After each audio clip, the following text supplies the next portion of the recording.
Hello दोस्तों, welcome to IUPAC। हम बात करते हैं कि अंटार्कटिक रीजन में क्यों इतना ज़्यादा ओजोन डिप्लीशन हो रहा है। उसका रीज़न है, उसका कारण है, उसको हम देखते हैं। दोस्तों होता क्या है, बेसिकली जो हमारा अंटार्कटिक रीजन है, ठीक है, फोटो में आप देख सकते हैं, तो ये हमारा सदर्न हेमिस्फीयर में है।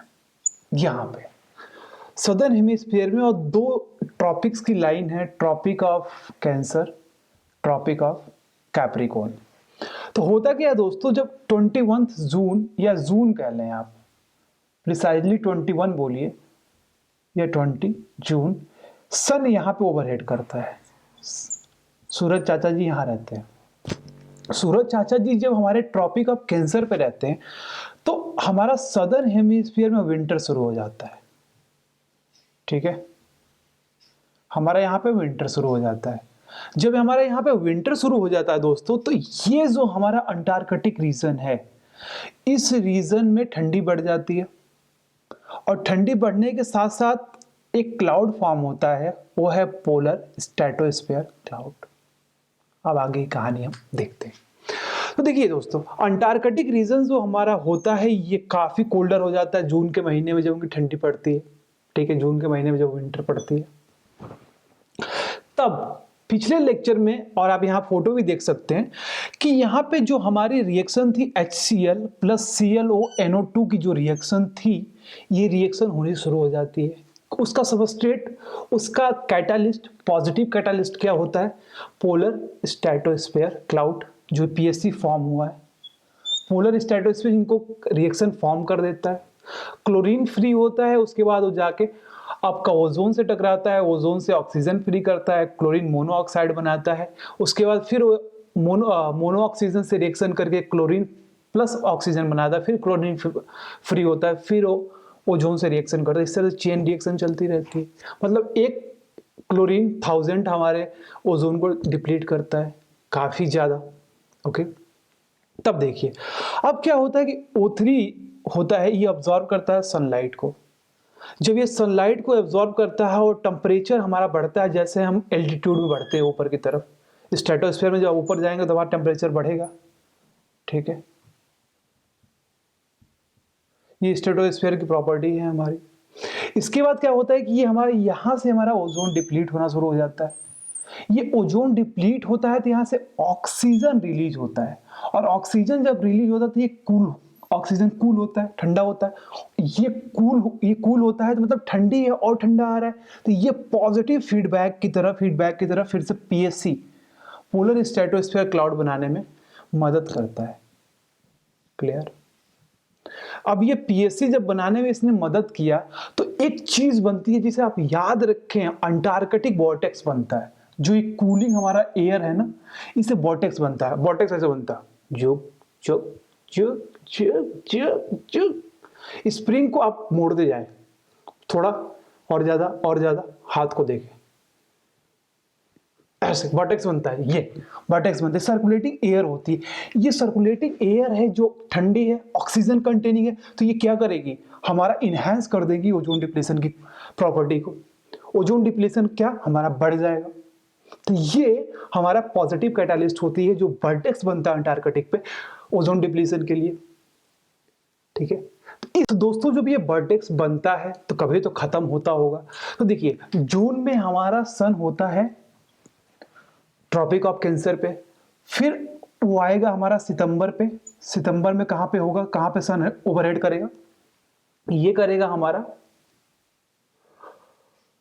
इक्वेटर पे। और एक चीज बता रहा हूं दोस्तों, होता क्या है कि सन तो मूव करता नहीं है, तो जो हमारी एक्सिस पे टिल्टेड है हमारी जो अर्थ, इसकी वजह से हमारा ये सीजन चेंज होता रहता है। तो मैं सिंबॉलिक तरीके से बोल रहा हूँ कि सन मूव करता है, सन मूव नहीं करता है। ये जो हमारी अर्थ है ये टिल्ट होती रहती है, और इस तरह से ये टिल्टिंग के कारण हमारा मौसम और सीजन यहाँ पे चेंज होते रहते हैं। ओके, तो ये बहुत ध्यान रखें कि सन मूव नहीं करता है, अर्थ मूव करती है। उसके टिल्टेशन के कारण, जो एक्सिस पे झुकी हुई है, इसके कारण मौसम चेंज होते हैं, सीजन्स आते हैं, वेदर चेंज होता है। ओके, तो सितंबर के महीने पे ये इक्वेटर पे होंगे। अब इक्वेटर पे होंगे तो ये अंटार्कटिक से नजदीक हो गया ना, अंटार्कटिक से नजदीक हो गया तो टेम्परेचर होगा, तो इस समय सितंबर में ये डिसअपियर होना शुरू हो जाएंगे। जो हमारा पीएससी बना हुआ है ये डिसअपियर शुरू होना डिसअपियर शुरू होना हो जाएंगे डिसअपियर हो जाएंगे। ओके, अब देखिए सितंबर हो गया, इसके बाद क्या होगा, अक्टूबर जब हमारा आएगा तो अक्टूबर में क्या होगा कि अब ऑलमोस्ट 10% 5% हमारे बचेंगे, ये जो ओजोन डिप्लीट कर रहे हैं, हमारा क्लोरीन ऑक्साइड, ब्रोमीन ऑक्साइड, तो ये 10 से 5% बचेंगे।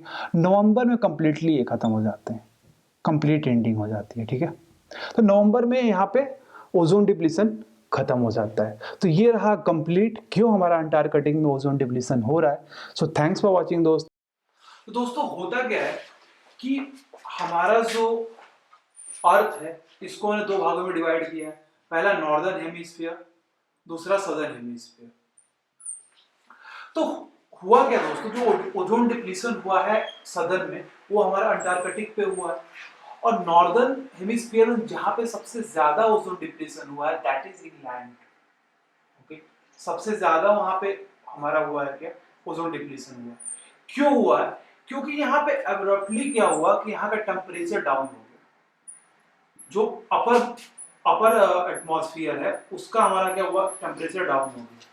जैसे उसका वहां का टेम्परेचर हमारा डाउन हो गया तो ये फेवरेबल कंडीशन बन के हमारे पीएससी बनने लगी। PSC polar stratosphere cloud, PSC जब बन गई तो फेवरेबल कंडीशन मिल गई क्या, क्लोरीन को, क्लोरीन मोनोऑक्साइड बनने के लिए, जो पीछे हमने रिएक्शन देखी है ऑल दैट। इससे हमारा क्या हुआ, ओजोन डिस्ट्रक्शन होने लगा। कहाँ पे, नॉर्दर्न हेमिस्फीयर पे। कहाँ पे, इंग्लैंड के अपर एटमॉस्फेयर में, आप देखेंगे सबसे ज्यादा डिस्ट्रक्शन वहां पे हुआ है। क्यों हुआ है, क्योंकि उस अपर एटमॉस्फेयर का टेम्परेचर एब्रप्टली डाउन हो गया।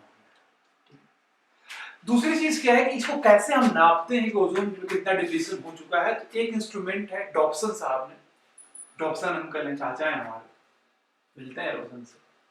तो डॉप्सन अंकल ने क्या क्या किया था कि ये डॉप्सन अंकल क्या करते थे कि इन्होंने एक इंस्ट्रूमेंट बनाया जो उसकी थिकनेस को माप सके, ओजोन की थिकनेस जो स्ट्रेटोस्फीयर में है तो उसकी थिकनेस को माप सके।